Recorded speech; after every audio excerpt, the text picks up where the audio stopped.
One of the biggest health challenges, certainly America and the industrialized worlds are facing, is the absolute out of control situation with what's called type 2 diabetes.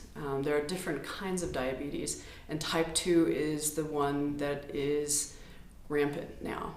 Kids are developing type 2 diabetes, and I just want to take a moment to explain what that really is, because actually a lot of my peers, other physicians, don't quite understand this either. Type 2 diabetes is not a lack of insulin. Insulin is a molecule in our body that helps get sugar into the cells. So it's kind of like the gas cap key in the days when we had keys to our gas caps. Insulin is the key that opens up the ability for the cell to get fuel, and that fuel is sugar. Type 1 diabetes, you don't produce any insulin. Type 2 diabetes, you're producing plenty of insulin. Insulin is not the problem. The problem is with another less known molecule called glucagon. Glucagon's job is to actually keep us alive at night. We don't eat at night. We call it breakfast because we're breaking a fast. We eat breakfast in the morning to break an overnight period of time where we haven't eaten anything.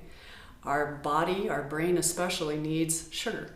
And our liver actually makes sugar. That's why there's not any required glucose in our world, is because our body can actually manufacture that. It doesn't have to get it from our diet.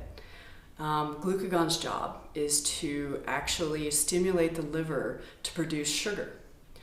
An interesting study was done that actually shows type 2 diabetics, when they're presented with sugar in their diet, by mouth, actually it stimulates their body to produce glucagon.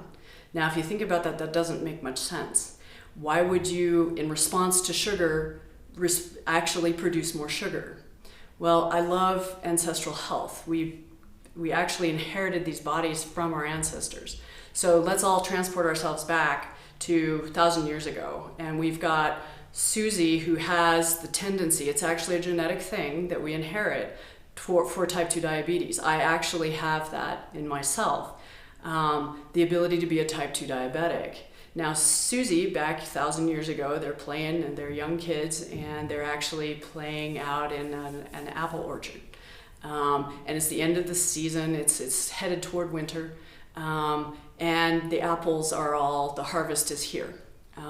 Susie has a cousin, let's call her Thelma. Susie and Thelma are playing in the apple orchard, and Thelma doesn't have the ability to be a type 2 diabetic. When Susie, who has this genetic, we call it a flaw, I don't believe that, Susie eats an apple. Well, her body says, oh, here's some carbohydrates, here's some sugar. There is sugar in apples. Her body says, wow, we're getting a little bit of sugar, let's give a little bit more. When our body produces too much sugar, so when Susie eats the apple, she actually gets the equivalent of 3 apples worth of sugar, because her body is stimulated to produce glucagon, her liver kicks out some extra sugar, and she gets the equivalent of 3 apples for 1 apple. Let's make it really simple and call it that. All right, Thelma just eats 1 apple. Now, our natural limiter, our body won't let us overeat apples, okay? Sit down sometime and try to eat a whole bunch of apples. See how many apples your body will let you eat in a certain amount of time. Generally, it'll only let us eat maybe 2, if we're really hungry, 3, and then we cannot fit anything more, and our body says stop. So, Thelma gets 1 apple, they both eat 1 apple, and Susie actually gets 3 for the price of 1. What our body does when there's too much sugar running around and our body doesn't need it in the cells, it actually converts it to fat, okay? So Susie actually gains a little bit of extra weight because she got 3 for the price of 1. All right, now let's fast forward, and it's a really harsh winter, all right? Susie was a little rounder going into it, and Thelma wasn't. Guess who survives the hard winter? Because she's got extra stores of fat. She actually then can use fat to get it through lean times where there isn't anything to eat. Okay, we rarely have fasts anymore. We rarely have times in our world, we have so much plenty that we don't fast anymore. So let's fast forward to now. Now we have the equivalent of 40 apples in a soda. Never before in humanity's life in the existence of humanity have we been able to get 40 apples worth of sugar in one little setting, a nice little can. And guess what it doesn't come with? It doesn't come with a limiter. It doesn't come with a limiter of fiber like an apple does. Soda has nothing to tell our body to stop. Don't drink anymore. You're over the top. So let's imagine 40 apples in a soda, one little soda can.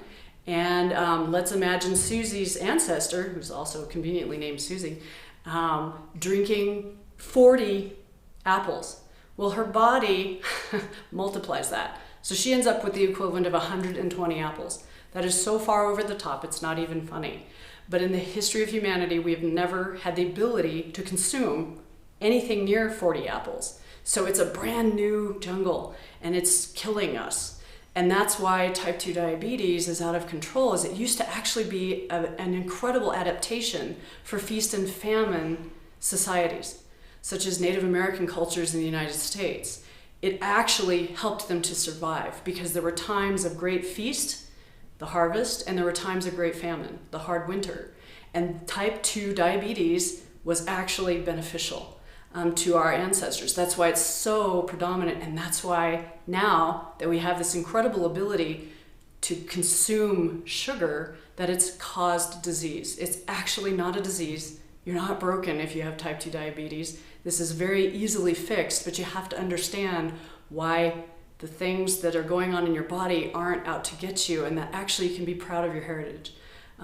This was actually a very important thing in your lineage's survival. So stop looking at yourself as broken and come find somebody who knows what on earth type 2 diabetes is, because there's all kinds of treatments now that are not helping. They're just making it prolonged into what goes on. So don't think you're broken. Be proud of it and then get some help.